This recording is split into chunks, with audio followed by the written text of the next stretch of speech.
एक गरीब मजदूर रोज की तरह मिट्टी खोदने का काम कर रहा था। अचानक मिट्टी के नीचे से उसे एक चमकीला पत्थर मिला। उसे नहीं पता था कि वो एक बेशकीमती हीरा है। वो पत्थर इतना अच्छा लगा कि उसने उसे अपने गधे के गले में बांध दिया। कुछ दिन बाद वो अपने गधे को लेकर गांव से गुजर रहा था।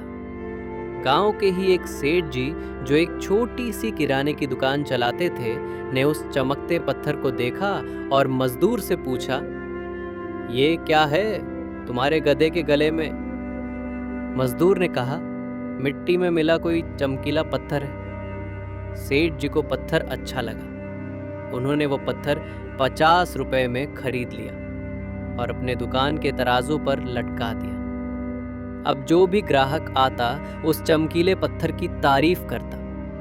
एक दिन एक जौहरी, हीरो का जानकार, दुकान पर आया और उस हीरे को देखते ही पहचान गया कि वो बेशकीमती हीरा है। उसने सेठ जी से पूछा, ये क्या है?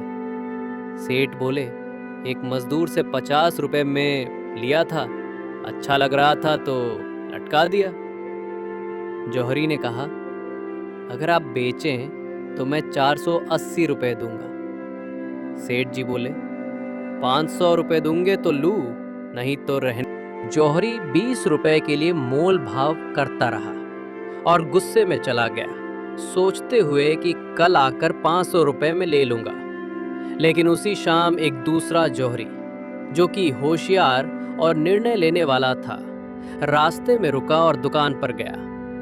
जैसे ही उसने हीरे को देखा, उसने बिना देर किए 500 रुपए दे दिए और हीरा खरीद लिया।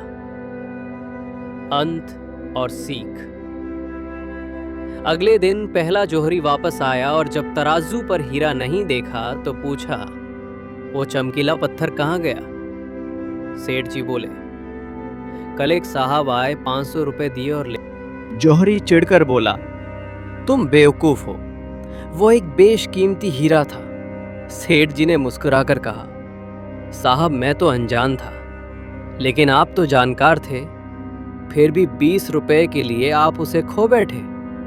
इस कहानी से हमें 3 गहरी सीखें मिलती हैं। कंजूसी वहीं करो जहां जरूरी हो।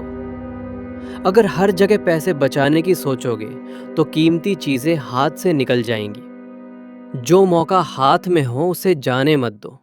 ज्यादा सोचते सोचते हम कई मौके खो देते हैं। काम को कल पर मत टालो। जो आज कर सकते हो वो अभी करो। सही समय कोई नहीं लाता, अभी ही सही समय।